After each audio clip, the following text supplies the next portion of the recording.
বান্দা যখন রব থেকে দূরে চলে যায়, বান্দা যখন আল্লাহ থেকে দূরে চলে যায়, বান্দা যখন মালিক থেকে দূরে চলে যায়, এত দূরে চলে গেছে দুনিয়ার জমিনের ভিতরে এমন কোনো গুনাহ নাই তার দ্বারা হয় নাই।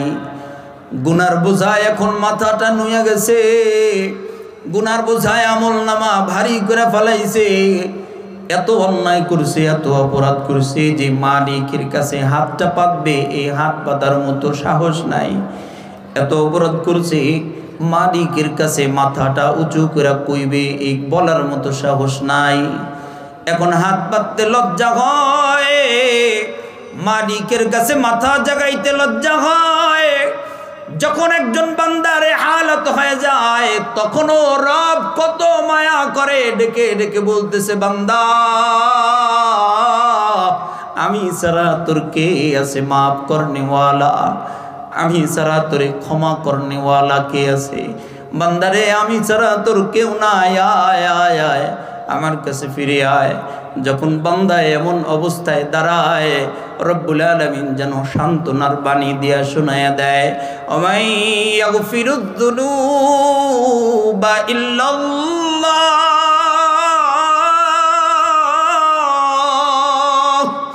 রব্বুল আলামিন যেন বলে, বান্দা বল কে আছে আমি ছাড়া তোর কে আছে? আমি রব ছাড়া তোর কেউ নাই, আয় আয় আয়।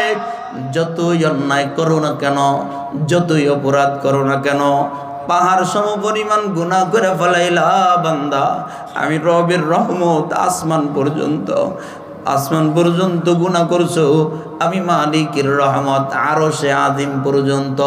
দুনিয়ার জমিনের এমন কোনো বান্দা নাই আমার রহমত সম পরিমাণ গুনাহ করতে পারবে না। বান্দা চিন্তা করো না, যতই অন্যায় অপরাধ করছো নিজের জিন্দেগির গুনার দিকে তাকায়া আমি মালিকের কাছে বলো, ওয়াদা করলাম আমি রব তোমার জীবনের সব গুনাহ মাফ করে দিব। কত ভালোবাসলে, কত মায়া করলে। আরে দুনিয়ার জমিনের ভিতরে দেখেন না, একজন আর একজন রে গালি দিলে 3 বছর কথা কয় না।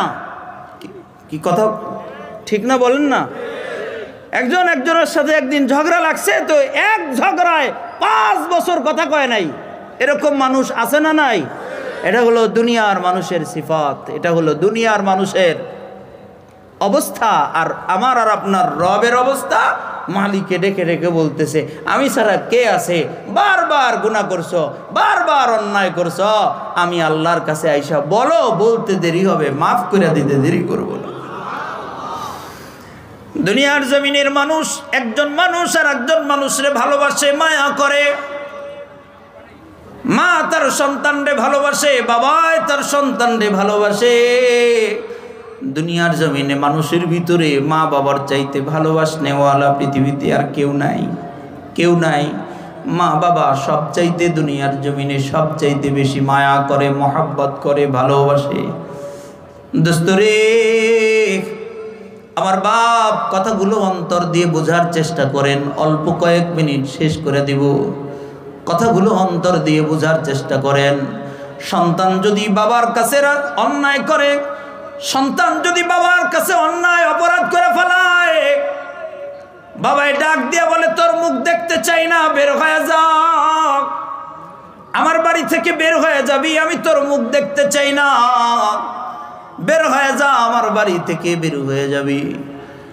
মা রাগ করে বকা দিয়ে বলে, তোর মুখ দেখতে চাই না, আমার বাড়ি থেকে বের হয়ে যা, তোর মতো সন্তান আমার দরকার নাই, তোর মতো সন্তান থাকার চাইতে না থাকা ভালো, যা, তোর মুখ দেখতে চাই না, বাড়ি থেকে বের হয়ে যা।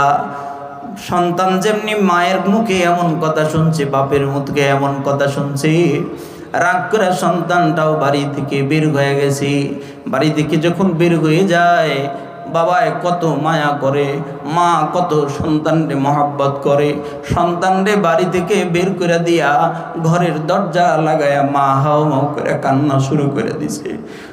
ঘরের দরজা লাগায়া বাবায় হাও মাও করে কান্না শুরু করে দিছে। সন্তান বাড়ি থেকে বের হয়ে গেল, দুপুর গড়ায়া যায়, এখন পর্যন্ত ফিরে না। মা বারবার দরজার দিকে তাকায়, বুঝি আমার ছেলেটা নিজের ভুল বুঝতে পেরে আবার আমার কাছে ফিরে আসবে। দুপুর গড়ায়া বিকাল চলে যায়, এখনো ছেলেটা ফিরে নাই।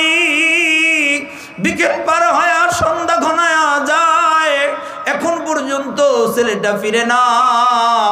রাতের কালো অন্ধকারের চাদর যখন চারদিকে অন্ধকার করে ফেলায়, রাতের কালো অন্ধকারের চাদর আইসা চারদিকে অন্ধকার করে যখন ফেলায়, যেই বাবা সন্তানটারে বকা দিয়ে ঘর থেকে বের করে দিছে, এখন বারবার ফিরে ফিরে এই সন্তানটার জন্য বাবাই ঘরের দরজার দিকে বারবার তাকায়। বারবার সন্তানটার দিকে, ঘরের দরজার দিকে তাকায়,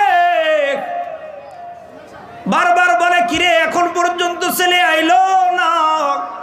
রব্বুল আলামিন ডেকে ডেকে বলে, বান্দা আমার কাছ থেকে যখন একজন গোলাম, আমার বান্দা যখন চলে যায়,